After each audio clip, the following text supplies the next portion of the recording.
ஹீரோவை பெருசா பிடிக்கல, உடன்பாடு இல்ல, படம் ஸ்டார்ட் ஆயிட்ட பிறகு பிடிக்காம நடிச்சிருக்கீங்களா? அப்படியெல்லாம் கேட்டா இருக்கு. நான் பேர் கேட்க மாட்டேன். இப்ப ஐ ஸ்வேர் நான் பேர் கேட்க மாட்டேன். இருக்கு. ஆமா, அப்பதான் ரொமான்டிக் சீன்ஸ் எல்லாம் இருக்கும். ஒன்றும் பண்ண முடியாது, என்ன பண்றது. நான் வந்து ஃபர்ஸ்ட் ஃபிலிம் பண்ணும்போது I was too young, 15 years old.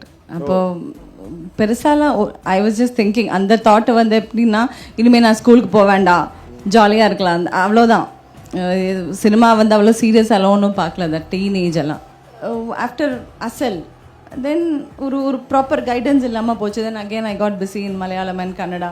So இங்கே ஒரு கேப் வந்துச்சு. But I was continuously doing movies in Malayalam and Kannada. So என்னையை பொறுத்த வரைக்கும் நான் ஒர்க் பண்ணிட்டா இருந்தாங்க. பட் தமிழ் வந்து இப்போ இதெல்லாம் பார்க்கும்போது எனக்கும் கொஞ்சம் ஐயோ அப்படின்னு இருக்கு. ஏன்னா அசல் தான் எங்களுக்கு ரொம்ப க்ளோஸ் டு த ஹார்ட். என்ன காரணம்னா, that was the last time நாங்கள் பாவனா அவங்கள தமிழ் படத்தில் ஸ்க்ரீனில் பார்க்குறோம். அதுதான் லாஸ்ட் டைம் அஜித் சார் ஓப்பனாக ஒரு ப்ரெஸ் மீட்டோ மீடியாவை மீட் பண்ண, அதுதான் லாஸ்ட் டைம். ஸோ அதுக்கப்புறம் அவர் மீட் பண்ணவே இல்லை. ஸோ அப்போ எங்களுக்கு பார்க்கும்போது தெரியல இதுதான் கடைசியாக இருக்க போகுதுன்னு. ஸோ திரும்ப நீங்கள் ஒரு பயங்கரமான என்ட்ரி கொடுக்குறீங்க, திரும்ப அஜித் சாரும் அப்படியே மீட் பண்ணுறாரான்னு பார்ப்போம்.